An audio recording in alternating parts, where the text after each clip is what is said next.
119వ కీర్తన 17వ వచనం. నీ సేవకుడైన నేను బ్రతుకున్నట్లు నా ఎడల నీ దయారసము చూపుము. ఎవరంట నీ సేవకుడైన నేనంటే? మనము. అంటే ఇప్పుడు ఈ కీర్తన ఎవరైతే రాశారో, ఇప్పుడు దేవుడు మనతో ఎలా మాట్లాడుతూ ఉన్నాడు? మన ఉద్దేశాలు ఎలా ఉండాలి, మన ఆలోచన ఎలా ఉండాలి, మన ఇష్టాలు ఏమై ఉండాలి, మన హృదయంలో ఏమి ఉండాలి, దేని చేత మన హృదయం నింపబడి ఉండాలి అని చెప్పి మనకి వాక్యమైన దేవుడు మనతో మాట్లాడుతూ ఉన్నాడు. ఎలా చెప్తున్నాడు? ఇది సత్యం అని చెప్పి చూపిస్తూ ఉన్నాడు. అవునా? మీ హృదయాలు ఇలాగే ఉన్నాయా? మీ హృదయాలు దీంతోనే నింపబడి ఉన్నాయా? లేదా ఒకవేళ వేరొక దాంతో కనుక నింపబడి ఉంటే కనుక ఏం చేయాలంటున్నాడు? చెక్ చేసుకొని సరి చేసుకోండి అని అంటున్నాడు. అర్థమవుతుందండి? ఇక్కడ ఉన్న వాళ్ళల్లో ఒక్కొక్కరి హృదయంలో ఒక్కొక్క రకమైన ఉండొచ్చు. కాబట్టి ఆ ప్రతి ఒక్కరి గురించి అలా మాట్లాడేది కాదు, కానీ హృదయంలో ఏం ఉండాలి అసలు అనేది తెలియచెప్తా ఉన్నాడు దేవుడు. దాన్ని బట్టి మన హృదయంలో అదే ఉంటే దేవుడి నామానికి మహిమ. అలాగే ఉండేటట్టుగా చక్కగా చూసుకోవాలి. ఒకవేళ అది కాకుండా వేరొకటి కానీ ఉన్నట్టయితే మనం ఏం చేసేయాలి? చెక్ చేసుకొని సరి చేసుకోవాలన్నమాట. సరి చేసుకోవటానికి ఇష్టపడి ఏం చేయాలి? ఆయన కృపని కోరుకోవాలన్నమాట. అంతేనా? కాబట్టి కీర్తనకారుడు ఎట్లా చెప్తా ఉన్నాడు అనమాట. ఏ ఉద్దేశం కలిగి ఉండాలో అది చెప్తా ఉన్నాడు. నీ సేవకుడినైనా నేను అన్నప్పుడు మనం ఏం చేయాలి? మన ప్లేస్ను పెట్టుకోవాలి అక్కడ. అంతేనా? నీ సేవకుడినైనా నేను బ్రతుకున్నట్లు నా ఎడల నీ దయారసము చూపుము. నీ వాక్యమును బట్టి నేను నడుచుకొనుచుందును. ఏం చేయాలంట? దేవుని ఏం కోరుకుంటున్నాడు? దయ చూపించమని కోరుకుంటా ఉన్నాడు అనమాట. నీ దయారసము నా జీవితంలో నిత్యము కూడా నీ యొక్క దయ నా మీద ఉండేటట్టుగా దయచేయమని చెప్పి కోరుకుంటా ఉన్నాడు. నీ వాక్యమును బట్టి నేను నడుచుకొనుచున్నాను. దేన్ని బట్టి అంట? ఆయన సొంత ఇష్టాన్ని బట్టా? ఆయన కోరికలను బట్టా? ఈ లోకంలో గొప్ప గొప్ప అనే వాటిని బట్టా? వాటి కొరకు నడుచుకుంటాను అంటున్నాడా? వాటిని బట్టి నడుచుకుంటాను అంటున్నాడా? మరి దేన్ని బట్టి అంట? నీ వాక్యమును బట్టి నేను నడుచుకుందును అని అంటున్నాడు. మనం దేన్ని బట్టి నడుచుకుంటున్నాం? దేవుని వాక్యాన్ని బట్టి మనం నడుచుకుంటున్నామా? అది మనం చెక్ చేసుకోవాలి. మన జీవితంలో దేవుని యొక్క వాక్యమునకు ఎంత ప్రాధాన్యతని ఇస్తున్నామో, వాక్యాన్ని అనుసరించటమే మన జీవిత విధానంగా ఉందా, లేకపోతే వాళ్ళని ఏళ్ళని బట్టి నడుచుకుంటున్నామా, మన ఇష్టాన్ని బట్టి నడుచుకుంటున్నామా? అర్థమవుతుందండి? దాన్ని మనం చెక్ చేసుకునేవారుగా ఉండాలి. దేవుని మాత్రమే ఆనుకొని ఉండేవారుగా ఉండాలి. దేవుడి ఇష్ట ప్రకారంగా మాత్రమే మనం జీవించేవారుగా ఉండాలన్నమాట. తర్వాత ఏమంటున్నారు?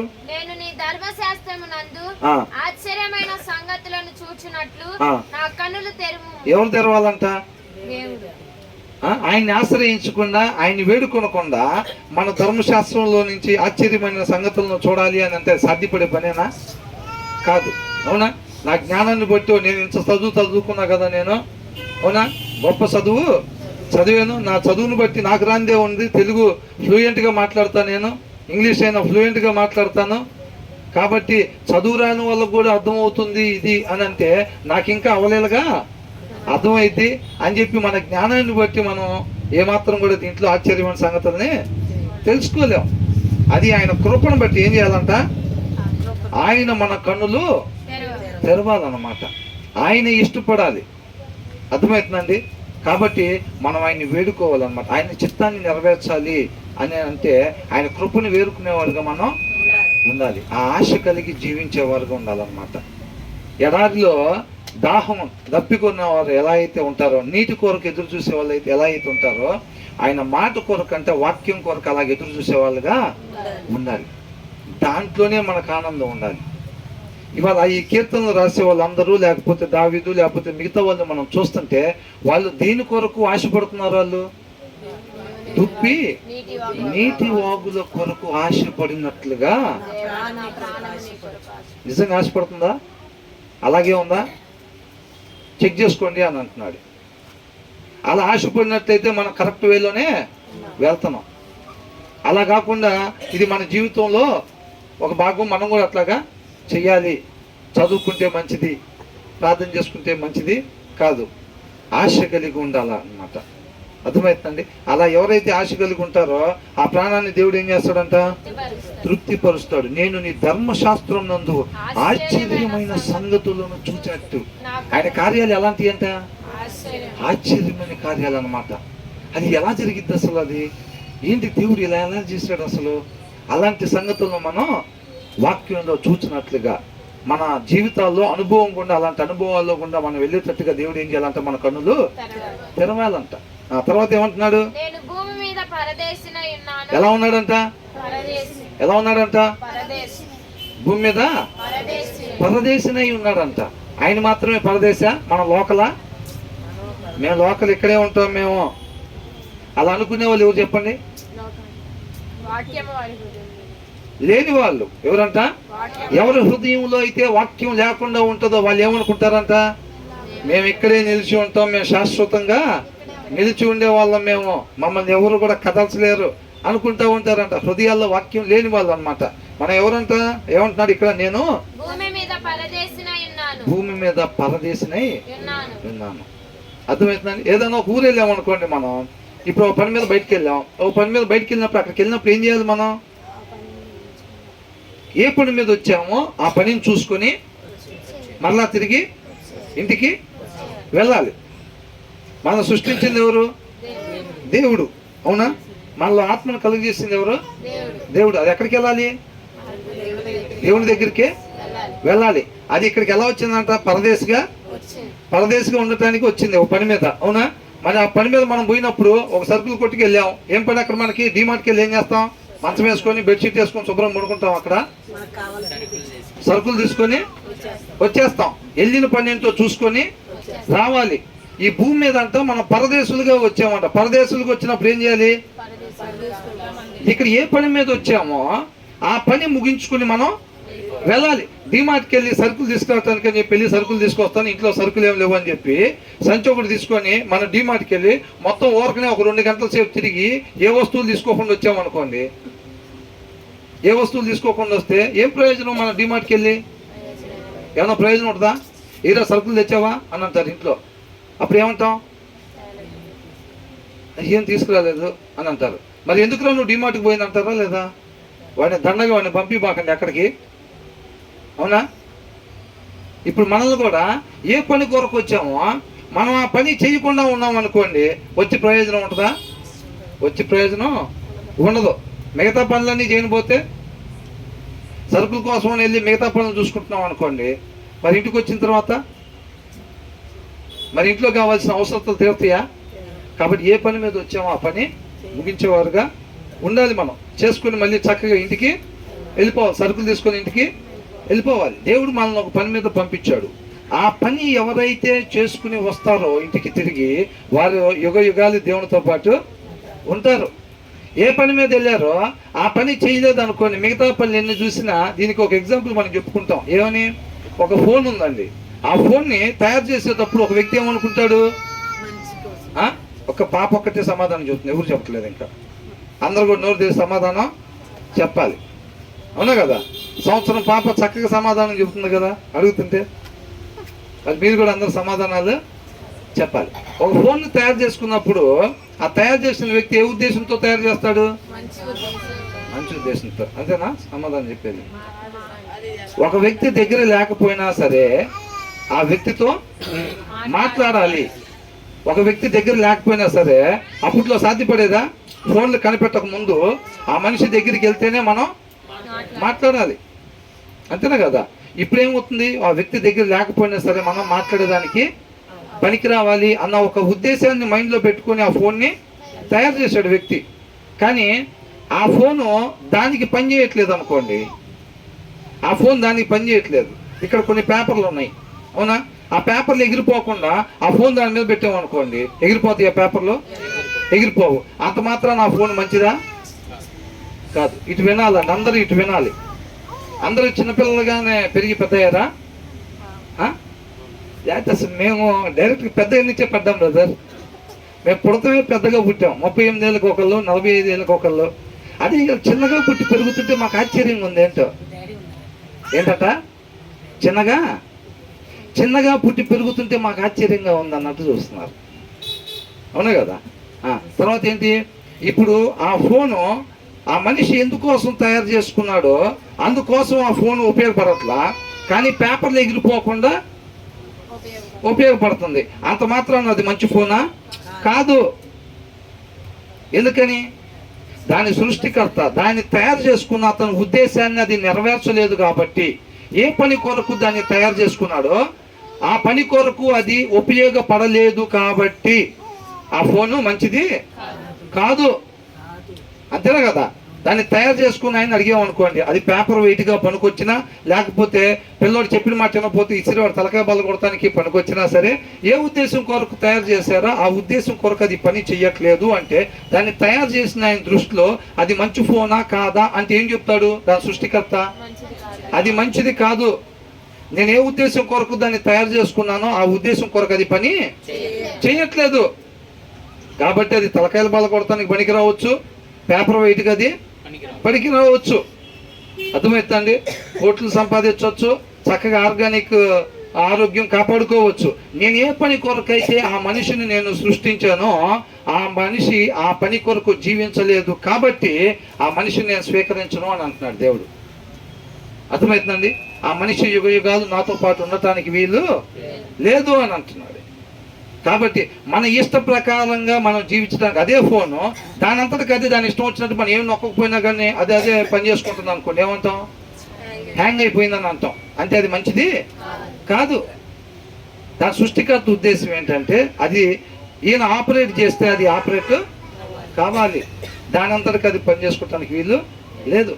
దేవుడు కూడా ఏ ఉద్దేశం కొరకు పంపించాడో ఆ ఉద్దేశం కొరకే మనం జీవించేవారుగా ఉండాలి. ఎలాగంట? ఏ ఉద్దేశం కొరకు పంపించాడో ఆ ఉద్దేశం కొరకు కూడా జీవించాలా? ఆ ఉద్దేశం కొరకు మాత్రమే మనం జీవించాలి. అర్థమవుతుందండి? దేవుడు దొరికే సమయంలోనే వెతకేవారు ధన్యులు. అర్థమవుతుందండి? బుద్ధి లేని కన్యకలు ఏం చేశారంట తర్వాత? ప్రభా అని పోయి తలుపులు కొడితే తీసారా? ఏం లేదు. దేవుడు దొరికే వేళలోనే వెతకాలి. అర్థమవుతుందండి? తర్వాత ఏమంటున్నాడు? నేను భూమి మీద పరదేశినై ఉన్నాను, నీ ఆజ్ఞలను నాకు మరుగు చేయకుమో. ఎవడన్నా ఇంటి అడ్రస్ దారి మర్చిపోయాడు, డిమార్ట్కి వెళ్ళి ఇల్లు అడ్రస్ దారి మర్చిపోయాం అనుకోండి, ఏంటి పరిస్థితి? సరుకులు తీసుకున్న ప్రయోజనం ఉంటుందా?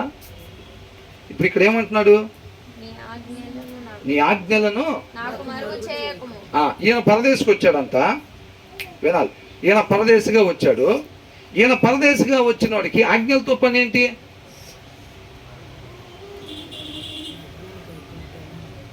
ఆజ్ఞలు గైకుంటేనే నిత్య జీవానికి. అవి ఎక్కడికి తీసుకెళ్తాయి? ఏమని అంటున్నాడు? నీ ఆజ్ఞలను నాకు మరుగు చేయకుము ప్రభువా అని అంటున్నాడు. అర్థమవుతుందండి? ఆయన ఆజ్ఞలు, దేవుని ఆజ్ఞలు ఈయనకి కనపడకుండా పోతే ఇంటికి దారి తెలియట్లేదు అని అర్థం. ఆజ్ఞలని అనుసరిస్తా వెళ్ళేవాళ్ళు ధర్మశాస్త్రం కింద ఉన్నప్పుడు, ఇక్కడ వాక్యాన్ని అనుసరిస్తా వెళ్ళేవాళ్ళు ఎక్కడికి వెళ్ళిద్దంట? అది వాళ్ళ ఇంటికి తీసుకెళ్ళిద్ది. అది మనందరి ఇల్లు ఏంటి? నిత్య జీవం. దేవునితో పాటు తండ్రితో పాటు యుగ యుగాలు మనం ఉండాలి. అది మన ఇల్లు. మనం ఇంటి దగ్గర నుంచి ఏం చేసాం? ఆజ్ఞ అతిక్రమణ చేసి పాపం చేయటం వల్ల మనం వేరొక ఊరు మనం రావాల్సి వచ్చింది పరదేశులుగా. అవునండి, పరదేశులుగా మనం రావాల్సి వచ్చింది. ఆ పరదేశులుగా వచ్చినప్పుడు ఆయన చిత్తానుసారంగా మనం ఉన్నట్లయితే, ఆయన ఆజ్ఞల ప్రకారంగా మనం వెళ్ళిపోతే కనుక ఎక్కడికి వెళ్తామంట? మళ్ళీ మనం ఇంటికి వెళ్తాం అన్నమాట, చేరుకుంటాం. కాబట్టి ఆయన అంటున్నాడు, నీ ఆజ్ఞలు నాకు మరుగు చేయకుమో అని అంటున్నాడు. వీళ్ళకి ఎంత భయం అసలు. అవునా? ఏమైపోయింది దేవుని చెప్పకపోతే? ఇప్పుడు శుక్రవారం ఆదివారం వాక్యం చెప్పలేదు అనుకోండి, ఏమైంది?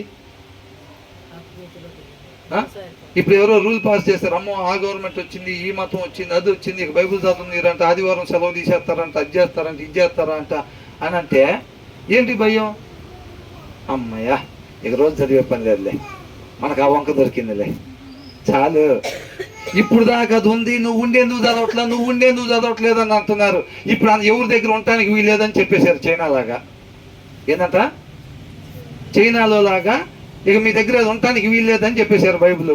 అమ్మయ్య, ఇక మనం చదవకుండా ఉండొచ్చు అని అనుకుంటామా? మరి ఇప్పుడు ఎవరేం చెప్పట్లేదు కదా. మీరు చదివినా కానీ ఏం కాదని చెబుతున్నారు, మీరు చదవాలి అని చెబుతున్నారు. మరి అప్పుడు చదువుతున్నావా? చదవాలి, చక్కగా అర్థమవుతుందండి, చదవాలి. తర్వాత ఏమంటున్నాడు? ఏనాడు? దేని మీద? బంగారం మీద, మరి పేరు మీద, ఆరోగ్యం మీద. 24 గంటల్లో 18 గంటల అద్దాల ముందేనా? మరి ఎక్కడ ఉంటున్నారంటే వీళ్ళు? అది ఈయన ఉండేది కరెక్టే కదా? ఈయన ఉండేది కరెక్టేనా? ఇది ఎవరి మాట? దేవుడి మాట. ఇలా ఉండటం కరెక్ట్ అని చెప్పి దేవుడు చూపిస్తున్నాడు మనకి. అర్థమవుతుందండి. మీరు ఇలాగే ఉంటే మంచిది, ఇలాగే ముందుకి కొనసాగండి అంటున్నాడు. ఒకవేళ మీరు ఇలా ఉండట్లేదా, జాగ్రత్త చెక్ చేసుకోండి. ఉండాల్సిన విధానం అయితే ఇది అని అంటున్నాడు దేవుడు. అంతేనండి. ఏమంటున్నాడు? నీ న్యాయ విధుల మీద నాకు ఎడతెగని ఆశ కలుగుతుందంట. వాళ్ళ ఇంట్లో కూడా బైబిల్ ఆదివారం పోతే మళ్ళీ శుక్రవారానికి వస్తుందంటారా బయట? అంత ఎడదెగకుండా ఆశ కలుగుతుంటే, అవునా? ఇప్పుడు ఎంగేజ్మెంట్ అయిపోయిన తర్వాత మ్యారేజ్ మధ్యలో అసలు ఏమనిపిస్తూ ఉంటుంది? అందరూ ఒక్కసారి ఇన్ని చిలకలు నా ముందు ఉన్నాయి అనిపించేదిగా. ఈ దినాల్లో ఫోన్లు ఉన్నాయి కాబట్టి, అవునా? ఎప్పుడెప్పుడు మాట్లాడతామో. ఫోన్ రింగ్ అవ్వగానే ఆ రింగ్తో పాటు మనం కూడా 2 రింగులు తిరుగుతాం, అవునా కదా? అలాగా ఉంటుంది అనమాట. ఇప్పుడు ఇక్కడ ఏమంటున్నారు? నీ న్యాయ విధుల మీద నాకు ఎడతెగని ఆశ కలుగుతుంది అని అంటున్నాడు. అర్థమవుతుందండి. అలాగే ఉందా అని అడుగుతున్నాడు దేవుడు. నా మాటలు మీకు అలాగ ఉన్నాయా? ఈ మధ్య కొన్ని షార్ట్స్లో పెడుతున్నారు, పెళ్లి చూపులు అనే హెడ్డింగ్ పెట్టి. దాంట్లో ఏముంది అనుకుంటున్నారు? పెళ్లి చూపులు అని అంటే అప్పుడే పెళ్లి కొడుకు లోపలికి ఎంటర్ అవటం, సందులో నుంచి అట్లా చూస్తున్నా, అంటే జస్ట్ ఒక్కసారి ఎలా ఉన్నారో చూస్తాను, ఫస్ట్ లుక్ చూడటానికి. పెళ్లి కూతురు వెయిటింగ్ లోపల గదిలో నుంచి కిటికీ దగ్గరించో తలుపు దగ్గరించో చూడటానికి ఒక్కసారి పెళ్లి కొడుకు అట్లాగా ఎంటర్ అవగానే, అవునా? ఒక్కసారి చూడటం కోసం. లేదు తర్వాత ఏదో కొంతమంది నాకు అయ్యింది ఏసేపు నమ్మినట్టు అమ్మటమే మమ్మల్ని, మా జీవితాల్లో అట్లా జరిగినాయి అన్నట్టు చూస్తున్నారు కొంతమంది. తర్వాత ఏమనుకుంటారు? తర్వాత పెళ్లి కూతురు తీసుకురండి అని అనగా అబ్బాయి కూడా ఏం చేస్తూ ఉంటాడు? ఎన్ని స్వీట్లు పెట్టినా, టీ పెట్టినా, కాఫీ ఇచ్చినా ఏం చేస్తూ ఉంటాడు? వాళ్ళ అమ్మ ఉంటుంది, వాళ్ళ నాన్న ఉంటాడు, వాళ్ళ అన్నయ్య ఉంటాడు, అందరూ ఉంటారు. పెళ్లి కూతురు ముందే కూర్చుంటుంది. వచ్చారు, స్వీట్లు okay, coffee okay, tea okay, hot okay, ఎంతో ఓకేనండి, అమ్మాయిని తీసుకురండి అని అంటారు, అవునా? అబ్బాయి ఏం చేస్తూ ఉంటాడు? పొద్దాకలా ఆ గుమ్మం వైపే చూస్తూ ఉంటాడు, ఆ గుమ్మం వైపే చూస్తూ ఉంటాడు, అవునా కదా? ఆ గుమ్మం వైపే చూస్తూ ఉంటాడు. మీకు వాక్యాన్ని బట్టి అలాగే ఉందా అని అడుగుతున్నాడు. వాక్యం గురించి మీరు అలాగే ఎదురు చూస్తున్నారా? ఆ గుమ్మంకి వెళ్ళి చూసినట్టుగా అలాగే ఎదురు చూస్తున్నారా మీరు? వాక్యంకి వెళ్ళి అలాంటి ఆశ మీరు కలిగి ఉన్నారా అని అడుగుతున్నాడు అనమాట. ప్రశ్నించుకోండి అని అంటున్నాడు. అలా లేకపోతే గనక అలాగుండాలి అని అంటున్నాడు. అది సత్యం అని అంటున్నాడు. అలా లేకపోతే మనం సరి చేసుకోవాల్సింది ఉంది అని అంటున్నాడు. అర్థమవుతున్నాడు. తర్వాత ఏమంటున్నాడు? ఏంటంట? ఎంతసేపు అండి తీసుకురాకుండా పిల్లని? ఏంటంట? ఆ పిల్లని తీసుకురండి తొందరగా అని అంటారు, అవునా? లేకపోతే అబ్బాయి ఏంటంటే అబ్బాయి రాలేదా? వస్తున్నాడు అని వెనకాల వస్తున్నాడు, ఏదో ఆఫీస్ పని ఉందంతా చూసుకొని ఇటు వచ్చేస్తానన్నాడు. ఏంటంట? అబ్బాయి వచ్చేస్తానన్నాడు అంట. కాబట్టి ఈయనంత దేవుని వాక్యం కొరకు, వాళ్ళ ఇంటికి నడిపించే ఆయన యొక్క వాక్యాన్ని అనుసరించే దాని కొరకు, వాళ్ళు ధర్మశాస్త్రం కింద ఉన్నారు కాబట్టి ఆయన ఆజ్ఞలు, కట్టడలు, బాబోయ్ ఆజ్ఞలు చెప్పబాకు, మేము పాటించలేము అసలు. ఏంటంట? నేను రానురా చర్చికి, అక్కడ వాళ్ళు దొంగతనం చేయకూడదు, అబద్ధాలు ఆడకూడదు, సీరియళ్ళు చూడకూడదు, అవతలను చూసి కుళ్ళుకోకూడదు, ఈర్షపడకూడదు, ద్వేషించకూడదు, ఇవన్నీ చెప్తారా? నేను రానురా బాబు. వాళ్ళకి చెప్పిన కానీ నేను చేయకుండా ఉండలేము, మనం ఆటోమేటిక్గా చేస్తాము. నీకు తెలిసి కూడా అట్లా చేసావు కాబట్టి అప్పుడు నువ్వు తప్పుడోడు అని అంటారు. నేను ఆడకు వస్తే వినకుండా ఉండొచ్చు, నా దారి నేను ఎవరిని చూసినా కుళ్ళుకోవచ్చు, తిట్టచ్చు, సీరియల్స్ చూసుకోవచ్చు, అన్నీ కొనసాగిపోవచ్చు. ఏది తప్పు అనిపించదు మనకప్పుడు, అవునా? అట్లా కానీ చాలామంది అనుకుంటారు నేను రాలేదురా, అక్కడికి వచ్చిన దగ్గర నుంచి ఇలా ఉండాలి, ఇలా ఉండకూడదు, ఇలాగే ఉండాలి, దేవుడు చెబుతున్నాడు, దేవుడి మాట అదంతా ఉంటారు. బాబు మనం ఎక్కడ ఉంటాం అవన్నీ అని అనుకుంటారు చాలామంది. కానీ ఈయన ఏమనుకుంటున్నాడంట? దాని చేత నా ప్రాణం ఇప్పుడు ఒకవేళ ఒక బండిలో బిర్యానీ ప్రిపేర్ చేస్తున్నారు, కిచెన్లో వాళ్ళమ్మ బిర్యానీ తయారు చేస్తుంది, స్మెల్ గుమగుమలాడిపోతూ ఉంటుంది. కానీ బిర్యానీ మాత్రం తీసుకురావట్లేదు అనుకోండి డైనింగ్ టేబుల్ దగ్గరికి, ఏమంటాడు? తొందరగా తీసుకురా మమ్మీ, అసలు ఎంతసేపు, అసలుకి ఆకలి భయంకరంగా ఆకలిస్తుంది అని అంటాడు, అవునా? అయినా సరే పావు గంట అయినా దాటలేదు, అరగంట అయినా దాటలేదు, గంట అయినా దాటలేదు అనుకోండి, అసలు ఎలా ఉంటారు? అల్లాడిపోతున్నాను, అసలు తీసుకురాని బిర్యానీ అని అంటారా లేదా? అవునా కదా? అలాగా ఈయన ఏమవుతున్నాడంట? నీ న్యాయ విధుల మీద నాకు ఎడతెగని ఆశ కలిగి ఉన్నది, దాని చేత నా ప్రాణము క్షీణించుచున్నది. ఎప్పుడెప్పుడు చదవాలి, ఎప్పుడెప్పుడు దాన్ని అనుసరించాలి, అవునా? ఎప్పుడెప్పుడు పిల్లల్ని తీసుకొస్తారు చూడాలి, అవునా? ఎప్పుడెప్పుడు బిర్యానీ వడ్డిస్తారు తినాలి, ఆ ఇది మీకు కలుగుతుందా అని అంటున్నాడు. బైబుల్ చదవాలి, ఆ ఆనందం వేరు, ఆ సంతోషం వేరు, ఆయనతో గడిపే ఆ క్షణాలు వేరు. దాని కొరకు ఎదురు చూస్తున్నారా?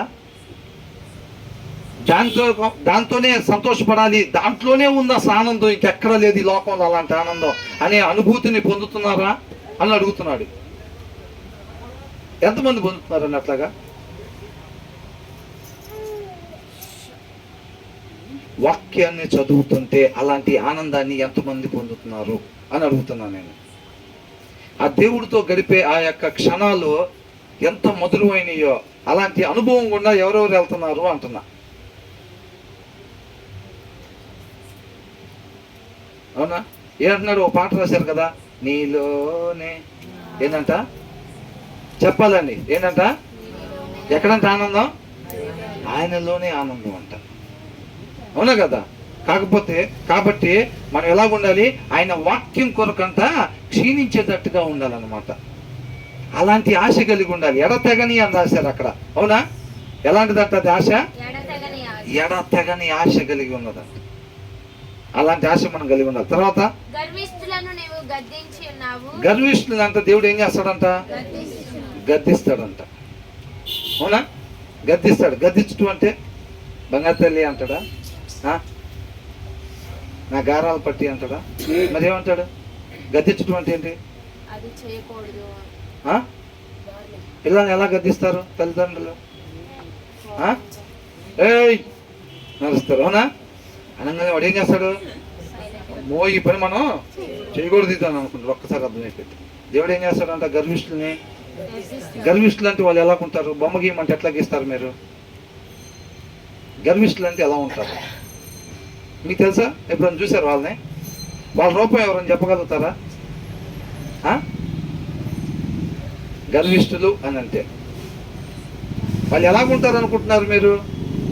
ఏలియన్స్ లాగా ఉండొచ్చా బహుశా? బా ఎంత చక్కగా ఎలా ఉంటారంట? మేము ముందు పెట్టుకుని ఏం బ్రదర్ అట్లా అడుగుతారు, ఏం తెలియనట్టుగా. ఏంటంట? నేను అంటలేదండి, ఇక్కడ దీంట్లో అంటున్నారు గర్విష్ఠులను నీవు గద్దించుతున్నావు. ఎవరంటారు? నీ ఆజ్ఞలను విడిచి తిరుగువాళ్ళు. వాక్యాన్ని అనుసరించకుండా వాక్యం ఒకటి చెబుతుంటే మనం ఒకటి చేస్తున్నాం అనుకోండి, వాళ్ళు ఎవరంట? శాపగ్రస్తులంట. వాళ్ళే గర్విష్ఠులు. ఏం అవసరం లేదు, నువ్వేం చెప్పాల్సిన పని లేదు, మా సంగతి మేము చూసుకుంటాం. అదేనండి గర్వం అంటే, అంతేగా, అవునా కదా? గర్వం అంటే ఇంక వేరేది కాదు. నీ ఆజ్ఞలను విడిచి అంటే ఏం అవసరం లేదు, నీ వాక్యం మాకేమీ అవసరం లేదు, మా సంగతి మేము చూసుకుంటాం. ఆ పండు తింటాం మీకు మేలుకరం కాదని అంటే మా సంగతి మేము క్రియారూపకంగా దేవుడికి ఏం తెలియపరిచారు? మా సంగతి మేము పుట్టించావు కదా, ఇక అయిపోయింది కదా, ఎప్పుడైనా కావాలంటే ఫోన్ చేస్తాం. ఇక ఉంటాను, ఎప్పుడైనా కావాలని మేము ఫోన్ చేస్తాంలే అంటారు చూసారా, అట్లాగా ఇక మా సంగతి మేము చూసుకుంటాం ఇంకా అది. కాబట్టి మేము ఎప్పుడైనా అవసరమైతే ఫోన్ చేస్తాంలే కానీ నువ్వు ఇన్వాల్వ్ అవద్దు, ఇంకా అవసరం లేదు అని తిరస్కరించినట్టు అనమాట, రిజెక్ట్ చేసినట్టు, అంతే కదండి.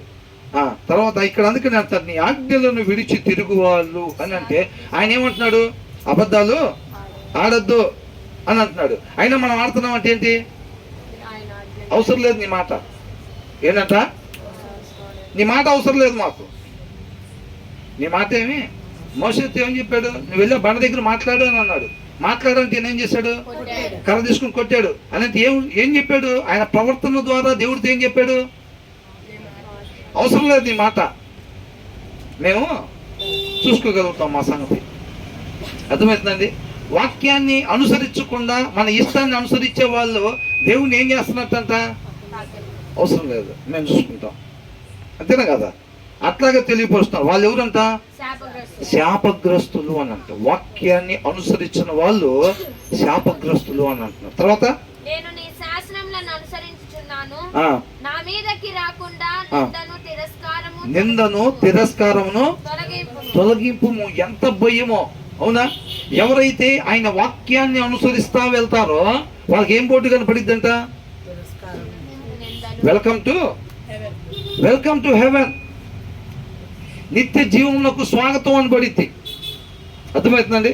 వాక్యాన్ని అనుసరించుకుంటా వెళ్ళే వాళ్ళకి, ఆ రోడ్లో నడుచుకుంటా వెళ్ళే వాళ్ళకి కనపడే బోర్డు ఏంటంట, నిత్య జీవమునకు స్వాగతం, ఆ బోర్డు కనపడిద్ది అనమాట. అర్థమవుతుందండి. ఇక్కడ ఏమంటున్నాడు, నేను నీ శాసనములను అనుసరించుచున్నాను, నా మీదికి రాకుండా నిందను తిరస్కారం వీల్లేదు, గేట్ లోపలికి మీరు వెళ్తానికి వీల్లేదు. రేపు నిత్య జీవం దగ్గర అంట గేట్ లోపలికి మీరు రావడానికి వీల్లేదు, మీకు ఎలిజిబిలిటీ లేదు, మీరు అటు వెళ్ళండి అని అట్లా ఉండేటట్టుగా నన్ను నడిపించొద్దు, నేను ఈ వాక్యానుసారంగానే నేను జీవిస్తాను. ఎంత భయం. మన భయం ఏంటండి, ఎవడు దొంగతనం చేస్తాడో, ఇంటికాడ 10 రూపాయలు పెట్టొచ్చాం, ఎంతంట 10 రూపాయలు ఇంటికాడ పెట్టొచ్చామంట, ఎవడు దొంగతనం చేస్తాడో అని చెప్పి ధ్యాస మొత్తం అక్కడే 10 రూపాయల మీదే, అవునా. ఈయన ధ్యాస ఎక్కడుందంట, ఈయన ధ్యాస ఎక్కడుంది, నిత్య జీవం మీద. ఏమాత్రం కూడా నేను తొలగిపోవటానికి వీల్లేదు. ఆ భయము, ఆ వణుకు ఉందన్నమాట వాళ్ళల్లో. ఏముందంట, ఎక్కడన్నా మిస్ అవుతానేమో, అస్సలు మిస్ అవ్వకూడదు అని చెప్పి ఆ భయము, ఆ వణుకు చివరి వరకు ఉండాలి అని చెప్పి బైబిల్లో రాస్తుంది, అవునా. ఆ భయము వణుకు ఉందా మరి మనకి, ఉంది కాబట్టేగా బ్రదర్ సోమవారం అల్మర్లో పెడితే మళ్ళీ శుక్రవారం తీసేది. ఆ భయం ఉంది కాబట్టేగా బ్రదర్ అంటారా. చదువుతున్నారా, కనీసం ఒక 3-4 అధ్యాయాలను చదువుతున్నారా, 3-4 అధ్యాయాలు. నేను తండ్రితో పాటు యుగయుగాలు జీవించాలని ఆశ కలిగి ఉన్న వాళ్ళు తప్పనిసరిగా చదువుతారు. ఆ ఆశ లేకపోతే మాత్రం, అవునా కదా, ఆశ లేకపోతే ఎవరు కూడా చదవరు. తర్వాత ఏమంటున్నాడు, అధికారులు నాకు విరోధముగా సభ తీర్చి మాట్లాడుకొందురు, నీ సేవకుడను నీ కట్టడలను ధ్యానించుచుందును. ఏం చేస్తాడంటేనా, నీ సేవకుడును నీ కట్టడలను ధ్యానించుచున్న. పరిస్థితి ఎలాగున్నా సరే అధికారులు నాకు విరోధముగా సభ తీర్చి మాట్లాడుకుందరు. లోకంలో అదే ఉంటుంది కదండి. లోకంలో ఆత్మీయులకి ఏముంటుంది, తిరస్కారం, నిందలు, అవమానాలు, ఇవేనా కదా ఉండేది, అవునా. ఇప్పుడు యేసుక్రీస్తు వారు తను ఎట్లా పరిచయం చేసుకున్నాడండి, అందరూ వింటున్నారా. ఈ ఎన్నేళ్ళు గట్టిగా చెప్పాలి అందరూ, వెరీ గుడ్. ఇప్పుడు యేసుక్రీస్తు వారిని ఎలా కనపరుచుకున్నారు, బాప్తిసం ఇచ్చి యోహాను వచ్చి ఏమన్నాడు, వాళ్ళ శిష్యులను పంపించేమని చెప్పాడు, మెస్సయ్యవి నువ్వేనా, లేకపోతే మేము ఎవరి కొరకైనా ఎదురు చూడాలా అని అన్నప్పుడు దేవుణ్ణి ఎలా కనపరుచుకున్నాడు, గుడ్డివారు చూస్తున్నారు, కుంటివారు నడుస్తున్నారు, మగవాళ్ళు మాట్లాడుతున్నారు, ఇవన్నీ కూడా వెళ్ళి అక్కడికి చెప్పమంటున్నాడు. తను తాను దేవుడు అలాగా కనపరుచుకున్నాడు అన్నమాట. అర్థమవుతుందండి. నూతన నిబంధనలో ఒక మాట ఉంది, ఏమని, ఆయన రాజ్యం వచ్చే ఉన్నది అని ఉంది. వచ్చే ఉన్నది అంటే ఏంటి అసలు? ఆయన రాజ్యం వచ్చే ఉన్నది అని ఉందా లేదా? ఉంది. మరి ఏంటి దానికి సంబంధించిన సిమ్టమ్స్ ఎలా తెలుస్తాయి మనకి? ఆయన రాజ్యం వచ్చే ఉన్నది అని తెలియటానికి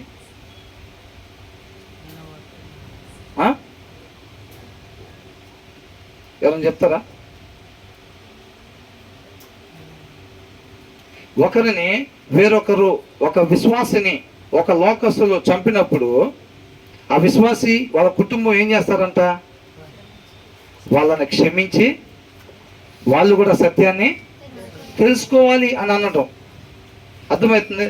ఒక లోకస్తుడు ఒక విశ్వాసిని కొట్టినప్పుడు, అర్థమవుతుందండి, ఒక లోకస్తుడు ఒక విశ్వాసిని కొట్టినప్పుడు తను తిరగబడకుండా ఎప్పుడైతే తన మీద ప్రేమను చూపిస్తాడో, ఒక లోకస్తుడు ఒక విశ్వాసిని ఎప్పుడైతే శత్రువుగా భావించినప్పుడు ఆ విశ్వాసి కూడా లోకస్తులను తిరిగి శత్రువులుగా భావించకుండా వారి కొరకు ప్రార్థన చేస్తాడు. అర్థమవుతుందండి? ఇది లోకంలో ఉంటుందా? ఇవన్నీ కూడా ఆయన రాజ్యం వచ్చే ఉన్నది అనే దానికి సిమ్టమ్స్ అన్నమాట. లోకం ఆశ్చర్యపోయి చూస్తుంది. తెలుసండి, ఇప్పుడు రీసెంట్గా జరిగింది, ఇప్పుడు ప్రవీణ్ పగడాల బ్రదర్ది జరిగినప్పుడు వాళ్ళ మిస్సెస్ ఏం చెప్పారు? మేము ఇక్కడ పగ తీర్చుకోవటానికి లేము, కాబట్టి మేము వారిని క్షమించాము. మేము దేని చేత పట్టబడ్డామో వాళ్ళు కూడా దాని చేత పట్టబడాలి అని కోరుకుంటా ఉన్నాం. మేము ఎందు నిమిత్తం ఇక్కడికి పంపబడ్డామో పరదేశులుగా, దాన్ని మనం లోకానికి కనపరిచేవారుగా మనం ఉండాలి అని అన్నాం. లోకం ఆశ్చర్యపోతుంది. సంఘం చేసే కార్యాలకి లోకం ఆశ్చర్యపోతుంది. అర్థమవుతుందండి?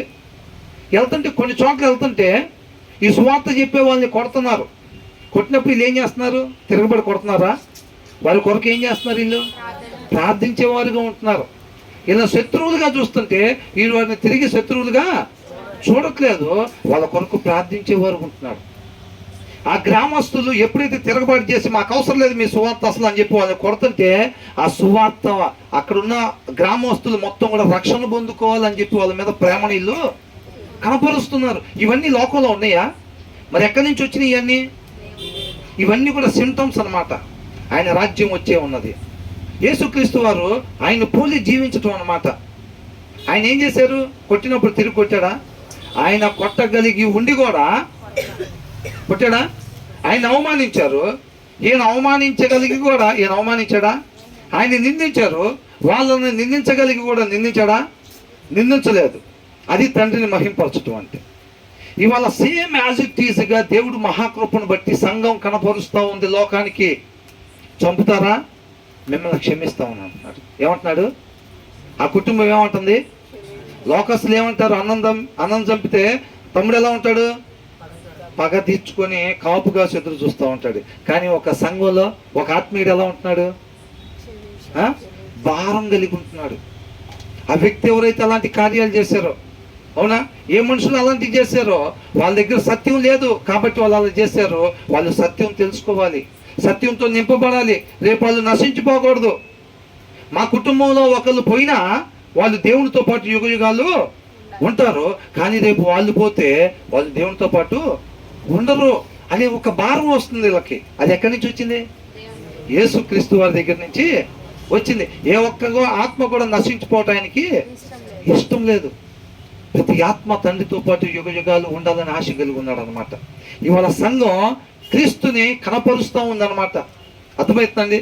నిందిస్తున్నా, అవమానిస్తున్నా, అవహేళన చేస్తున్నా సరే యేసుక్రీస్తు వారు మన కొరకు ఎలాగైతే భరించారో మనం కూడా అలాగే భరిస్తా క్రీస్తును మాత్రమే కనపరిచేవారుగా ఉండాలి.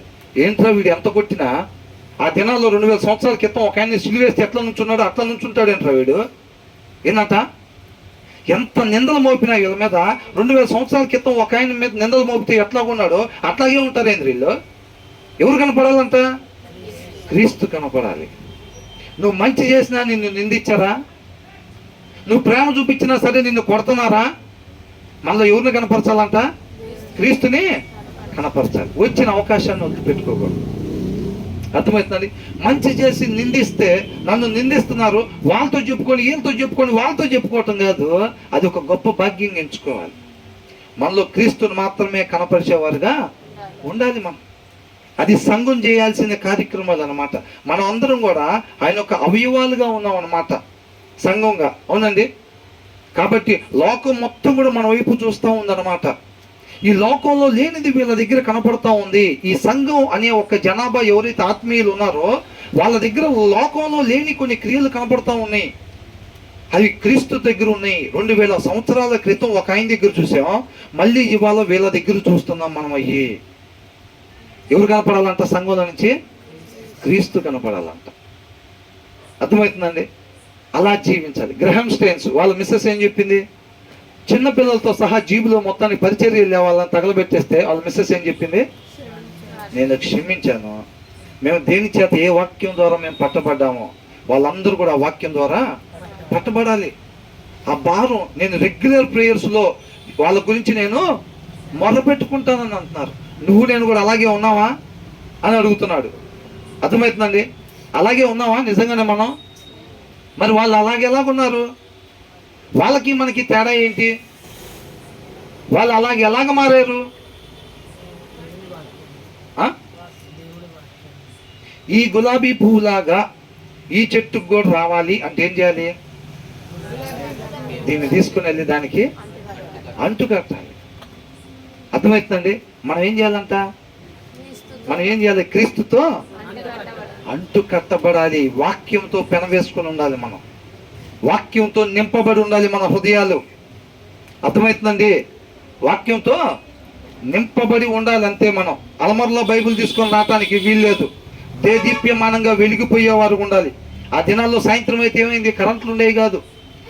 గుడ్డిల్లో ఏం చేశారు? నూనె పోసుకొని ఒత్తిడి వెలిగించుకొని సాయంత్రం అవుతుందనేసరికి ఏం దీపాలు రెడీ చేసుకుంటూ ఉండాలి.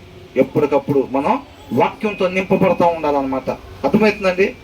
తర్వాత ఏమంటున్నాడు? ఏంటంట? నీ శాసనములు నాకు సంతోషకరములు అని అంటున్నాడు. అంటే మనం ఏం పెట్టుకోవాలి అక్కడ? నీ వాక్యమే మాకు సంతోషకరములు. తర్వాత అవి నాకు ఆలోచనకర్తలై ఉన్నవి అని అంటున్నాడు. ఏంటంట? అవి నాకు ఆలోచనకర్తలై ఉన్నవి అని అంటున్నాడు. ఏంటంట? నీ శాసనములు నాకు సంతోషకరములు. మన ఆలోచనకర్త ఎవరు?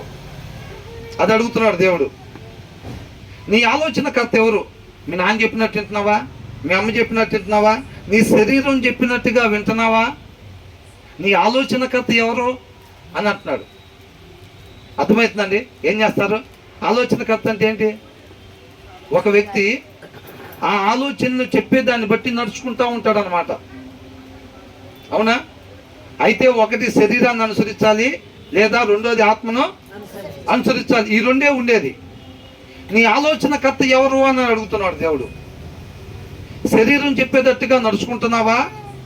నీ శరీరం నీకు ఆలోచనకర్తగా ఉన్నదా, లేకపోతే నా వాక్యం నీకు ఆలోచనకర్తగా ఉన్నదా అని అడుగుతున్నాడు. అర్థమవుతుందండి. ప్రశ్న వేసుకుంటున్నారా? మరి ఏంటి దాని సమాధానం ఏంటి? మన ఆలోచనకర్త ఏమై ఉన్నాడు?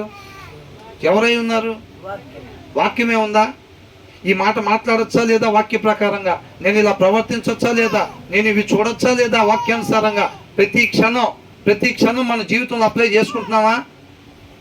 రిమోట్ చేతిలో ఉన్నప్పుడు నేను ఈ నెంబర్ ఛానల్ నొక్కచ్చా లేదా? ఈ మాట మాట్లాడచ్చా లేదా? నేను ఇంతసేపు ఇక్కడ ముచ్చట్లు చెప్పడానికి నేను కూర్చోవచ్చా లేదా? నేను ఇలాంటి ఆలోచనలు ఇంకొద్ది ఎక్స్టెన్షన్ చేసుకోవచ్చా లేదా? ఇవన్నీ ఆలోచిస్తున్నావా? ఎవరు నీ ఆలోచనకర్త అని అడుగుతున్నాడు. ఒకసారి చెక్ చేసుకో అంటున్నాడు. కరెక్ట్గా ఉండటం, సత్య ప్రకారం ఉండటం అంటే ఏంటంట? నీ శాసనములు నాకు సంతోషకరములు.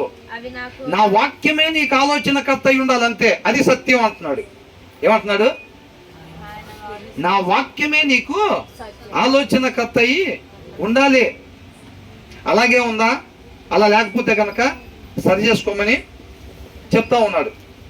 అర్థమవుతుందండి. కాబట్టి మనం ఇంతటితో ముగిద్దాం. ఎందుకంటే చదువుకున్న కొద్దిగా అయినా సరే చక్కగా మనకు అర్థమయ్యే రీతిగా ఉంచుకుందాం, తర్వాత అయితే మళ్ళీ ఆలస్యమైంది. 32వ వచనం నాకుంది కాబట్టి. అర్థమవుతుందండి? కాబట్టి మన వాక్యానికి మన జీవితంలో ఉన్న ప్రాధాన్యత. కీర్తనాకారుడు ఎలా కనిపిస్తున్నాడు? నువ్వు లేకుండా నేను ఉండలేను. లేఖలు ఏమని రాస్తారు అప్పట్లో? ఓయ్ నువ్వు లేకుండా నేను ఉండలేను రాస్తున్నారా? ఒక స్లిప్, వైట్ స్లిప్ మీద తీసుకొని ఇద్దరు గొడవాడుకున్నప్పుడు, ఓయ్ నువ్వు లేకుండా నేను ఉండను. ఫ్రిడ్జ్ మీద పెడుతున్నారా? అట్లాగా అలా వాక్యంతో ఉండాలి. కీర్తనాకారులు మనకు అది కనపడుతుంది. అవునా? ఏమంటున్నాడు? వెండి బంగారాల గురించి మాట్లాడుతున్నాడా? ఆర్గానిక్ ఆరోగ్యం గురించి మాట్లాడుతున్నాడా? పిల్లల గురించి, బంగారు తల్లుల గురించి మాట్లాడుతున్నాడా? మరి ఏమంటున్నాడు? భర్త గురించే ప్రస్తావన మొత్తం ఉందా? ఏమి వండి పెట్టాలి, ఎలాగైతే నన్ను పొగుడతాడు, ఎలాగైతే నన్నే చూస్తూ ఉంటాడు, ఎలాగైతే ఆయనకి ఎలా ఉంటే నచ్చుతా, ఏం కట్టుకుంటే నచ్చుతా, ఏం వండితే నచ్చుతా, అదేనా? ఆయన స్థానం ఎవరికి కూడా ఇయటానికి వీల్లేదు. అది భర్తకైనా, పిల్లలకైనా, కుటుంబ సభ్యులకైనా, ఎవరికైనా సరే వాళ్ళను చూడాల్సిన రీతిగా వాళ్ళనే చూడాలి. కానీ దేవుడితో ఉండాల్సిన సహవాసం అది మాత్రం దేవుడితోనే ఉండాలి. అది అంటున్నాడు అనమాట. అర్థమవుతుందండి? కీర్తనాకారుడికి నువ్వు లేకుండా నేను ఉండలేనని అంటున్నాడు. నేను ఉండటం అనేది జరిగితే నీ మాట ప్రకారంగా ఉండటానికే నేను ఉండాలి అని అంటున్నాడు. నీ శాసనములు గైకొనుటకు నన్ను బ్రతికించుము అని అంటున్నాడు. దేనికోసం బతకాలంట? ఈ వాక్యాన్ని అనుసరించడానికి నన్ను బ్రతికించని అంటున్నాడు. లేకపోతే అవసరం లేదు ఈ బతుకు నాకని అంటున్నాడు. అర్థమవుతుందండి? మనకు కూడా అలాగే ఉందా? పోటీలు పడి చదవాలి బైబిల్. పోటీలు పడి చదవాలి. బాండి బిర్యానీ వండి ఇక్కడికి తీసుకొస్తే ఇంత కూడా బయటికి పోటల. ఫస్ట్లో 25 ప్లేట్లు టిఫిన్, తర్వాత 31 ఏంటంట 30 ప్లేట్లు ఒక్కటి కూడా బయటికి వెళ్తా, తర్వాత 35 ఒకటోసారి ఏంటంట 50 ప్లేట్లు చెప్తే కూడా బయటికి పోవట్లేదు. మరి వాక్యం పరిస్థితి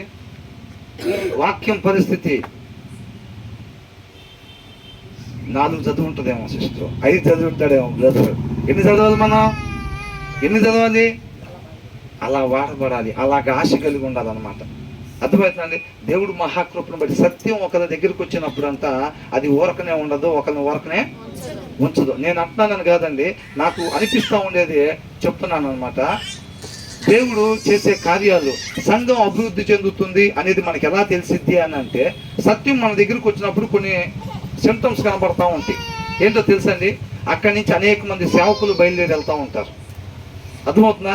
ఎక్కువ మంది రావటం, ముందు జరగండి, కూర్చోండి, ముందు జరగండి, విశాలపరచండి. అయి కాదు సంఘం అభివృద్ధి అంటే. ఏం చేస్తారు? ఒక సిస్టర్ సంచి తీసుకుని బయలుదేరిపోయింది సువార్తకి, ఒక బ్రదర్ తీసుకుని వెళ్ళి చిన్న పాక వేసి ఒక మందిరం స్టార్ట్ చేసుకుంటారు. వాళ్ళు రాదు ఇంకెక్కడికి. ఏం చేస్తారు? వాళ్ళు ఇంకెక్కడికి రారు. ఇక సువార్త చెప్తానికి వాళ్ళు బయలుదేరిపోతారు. ఇంకొకరు వెళ్ళిపోయి చక్కగా దేవుడు ప్రేరేపణ బట్టి వాళ్ళు వెళ్ళిపోయి ఒక దగ్గర ఒక రేకుల షెడ్ వేసుకొని చక్కగా వాళ్ళు పరిచర్య ప్రారంభిస్తారు. ఇంకొకరు చూస్తే ఇంకొకరు అలాగ సేవకులు లేవనెత్తబడతారు అన్నమాట. అర్థమవుతుందండి? ఏం జరిగితే సేవకులు లేవనెత్తబడతారు. దేవుని చిత్తం అయితే 4 సంవత్సరాల కన్నా ఎక్కువ ఇక్కడ ఉన్న వాళ్ళని ఎవరిని నేను చూడటానికి ఇష్టపడతలేదు. అవునా? 4 సంవత్సరాలు. ఇంకా ఇప్పుడు ఒక చిన్న పిల్ల, ఇప్పుడు ఆ పాప ఉందా, చక్కటి పాప, ఆ చక్కటి పాపకు 2 చెప్పులు వేసామనుకోండి, తనంతటికి తాను వేసుకోమంటే ఏం చేసిద్ది? ఆ చెప్పు ఈ కాలికి వేసుకునేద్ది, ఈ చెప్పు ఆ కాలికి వేసుకునేద్ది. ఏమనుకుంటారు? అదే భలే ముద్దుగా వేసుకుంటుంది అని అనుకుంటాం. అవునా? 15 సంవత్సరాలు వచ్చిన తర్వాత కూడా ఒక చెప్పు వేరే కాలికి, ఇంకొక చెప్పు ఇంకొక కాలికి వేసుకుంటుంటే ఏమనుకుంటారు వాళ్ళ తల్లిదండ్రులు? అరే బుద్ధిగా భలేగా 15 సంవత్సరాలు వచ్చినా మా ఓడికి అసలు ఏ చెప్పు ఏ కాలికి వేసుకోవాలో తెలియట్లేదు, అసలు భలే ముద్దుగా చేస్తున్నాడు అనుకుంటారా? మరి ఎవరు అట్లా వేసుకునేది? నేను చెప్పేది మీకు అర్థమైందా? చిన్నప్పుడు ఏ కాలికి ఏ చెప్పు వేసుకోవాలో తెలియక దానికి ఇది దీనికి అది వేసుకుంటా ఉంటారు. అది ముద్దుగా పేరెంట్స్ ఇష్టపడతారు. 15 సంవత్సరాలు వచ్చిన తర్వాత కూడా అట్లాగే ఆ చెప్పులు ఈ కాలికి అట్లా వేసుకుంటున్నారు అనుకోండి, ఏమనుకుంటారు? ఎవరు అట్లా వేసుకున్నారు చెప్పండి? హ్యాండిక్యాప్డ్, మెంటల్లీ డిస్టర్బ్డ్, ఎదగలేని వాళ్ళు. అర్థమవుతుందండి?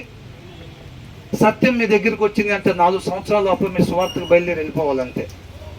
అయినా సరే ఇంకా అక్కడే ఉండి, బ్రదర్ ప్రార్థన చేయండి, సిస్టర్ ప్రార్థన చేయండి, పెళ్లి చేసుకుంటున్నాం ప్రార్థన చేయండి, పిల్లలు పుట్టారు ప్రార్థన చేయండి, వాళ్ళ ఉద్యోగాల కొరకు ప్రార్థన చేయండి, మళ్ళీ వాళ్ళ పెళ్ళిళ్ళ కొరకు ప్రార్థన చేయండి అంటే దేవుడు కూడా అంతే అనుకుంటాడు. ఏమనుకుంటాడు? ఇంకా హ్యాండిక్యాప్డ్ లాగా అన్ని సంవత్సరాలైనా ఇంకా అట్లాగే ఉన్నారు అని బాధపడతాడు దేవుడు, అని బాధపడతాడండి. అర్థమవుతుందా? 4 సంవత్సరాల్లో ఆయన మహాకృపను బట్టి ఆయన సత్యం మన దగ్గరికి తెలియదు. నేను కూడా ముగిచ్చేసానండి, అయిపోయింది. నేను కూడా ఒక ఫెలోషిప్లో ఒక విశ్వాసగానే వెళ్ళాను. ఇటు వినాలి, ఒక ఫెలోషిప్లో విశ్వాసగానే నేను కూడా వెళ్ళాను. 3 నుంచి 4 సంవత్సరాలు తర్వాత ఏమైంది? ఆ వాక్యం నన్ను అక్కడ ఉంచిందా? లేకు బయలుదేరు, సంచి తీసుకో అంటే అప్పట్లో సంచి, ఇప్పుడు బండిలోనో కారులోనో బైబిల్ పెట్టుకొని వస్తాం. అప్పట్లో ఎలా ఉంటాయి? నెల్లూరు సంచి ఇంత బారుని తగిలించుకునేది, ఎక్కడ ఉంటుంది బైబిల్ పెట్టుకునేది, అవునా? అట్లా పెట్టుకొని సైకిల్ దొక్కుంటా వెళ్ళిపోతూ ఉంటారు. నిజమైన సత్యం మన దగ్గరికి వచ్చినప్పుడు మన ఊరికినే ఇక కూర్చొని 3 సంవత్సరాలు 4 సంవత్సరాలు 6 సంవత్సరాలు 8 సంవత్సరాలు కూర్చొని వింటా ఉండము. అలా ఉంటున్నాము అని అంటే 2 విషయాలు. ఒకటి, మన దగ్గరికి సత్యం కాకుండా వేరేది వచ్చి ఉండాలి సత్యం పేరుతోటి. రెండోది, మనం దున్నబడిన నేలలాగా మన హృదయాలు పెట్టుకోకుండా విత్తనాలు వేసుకుంటూ ఉండాలి. ఒకటి, సిద్ధపాటు కాకుండా జనాలు ఏమన్నా అనుకుంటారు చర్చికి పోకపోతే అని చెప్పి నామకార్థంగా అన్నా మీరు వస్తూ ఉండాలి. లేకపోతే రెండోది, మీ దగ్గరకు వచ్చింది సత్యం కాకుండా అయినా ఉండాలంతే. మీరు 4 సంవత్సరాలు మించి ఇక్కడే కూర్చొని వాక్యాలు వింటున్నారు అంటే మాత్రం ఈ రెండిట్లో ఒకటి జరగాలి. అయితే మీ దగ్గరకు వచ్చింది సత్యం అన్నా కాకుండా ఉండాలి. లేకపోతే రెండోది ఏంటంట, మీరు నామకార్థం క్రైస్తవులాగా దున్నబడకుండా మీ హృదయాన్ని తీసుకొచ్చి రోజు విత్తనాలు చల్లుకొని వెళ్తూ ఉండాలి. అలాగా దున్నబడకుండా నేల ఎన్నిసార్లు విత్తనాలు వేస్తే మొక్కలు వస్తాయి? బండ మీద ఎన్నిసార్లు వేస్తే విత్తనాలు వస్తాయండి? ఎన్నిసార్లు వేసినారో అర్థమవుతుందా? మరి ఎంతమంది ఇష్టపడుతున్నారు అట్లా? కొంతమంది అంటారు, కొంతమంది గొప్పగా చెబుతారు ఏమని, మన దగ్గర సీనియర్ విశ్వాసం అండి, సంఘ పెద్ద రండి, 28 సంవత్సరాల నుంచి మన దగ్గరే వస్తున్నారు, మన ఫెలోషిప్కే వస్తున్నారు, గొప్పగా చెప్పుకుంటారు. సిగ్గుపడాల్సిన విషయాలు ఏమవుతున్నారు? అతిశయపడుతున్నారు వాళ్ళు. ఏంటంట 28 సంవత్సరాల నుంచి అంట అదే సహవాసానికి వస్తున్నాడంట. అంటే ఏంటి అర్థం? నామకార్థం. అర్థమవుతుందండి? 4 సంవత్సరాల్లో బయలుదేరి వెళ్ళిపోవాలి. ఎంతమంది ఆశపడుతున్నారు అట్లా? బైబిల్ ట్రైనింగ్ 60 సంవత్సరాలు ఇచ్చారు అనుకోండి, ఎలా ఉంటుంది?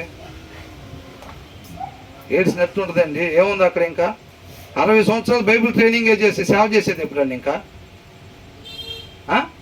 70 సంవత్సరాలు మనిషి జీవితం అయితే 60 నుంచి 70 సంవత్సరాలు బైబిల్ ట్రైనింగే చేస్తే ఇక సేవ చేసేది ఎప్పుడు? మరి కూర్చొని వింటానే ఉంటారు ఇంకా, అవునా కదా? కాబట్టి బయలుదేరి వెళ్తానికి సిద్ధపాటు కావాలి. కాబట్టి దున్నబడిన నేలలాగా ప్రతి ఒక్కరు హృదయాలు సిద్ధపాటు చేసుకొని రావాలి. మనమంతా కూడా బైబిల్ ట్రైనింగ్లో ఉన్నాము. దేవుడు మహాకృప అయితే ఇంకొక 3 సంవత్సరాలు, 1 సంవత్సరం అయిపోయింది అనుకుందాం, అవునా? ఇంకొక 3 సంవత్సరాలు ఎవరు కూడా ఇక్కడ కనపడటానికి వీల్లేదు. అందరు కొత్త వాళ్ళే ఉండాలి. దీని లోపల అందరు కొత్త వాళ్ళే ఉండాలి. మీరందరూ ఎక్కడ ఉండాలి? మేము వచ్చామంటే బ్రదర్ ప్లీజ్ బ్రదర్ రండి బ్రదర్, మేము ఇక్కడ ఫెలోషిప్ కొత్తది ఏర్పాటు చేసుకున్నాం, రండి సిస్టర్.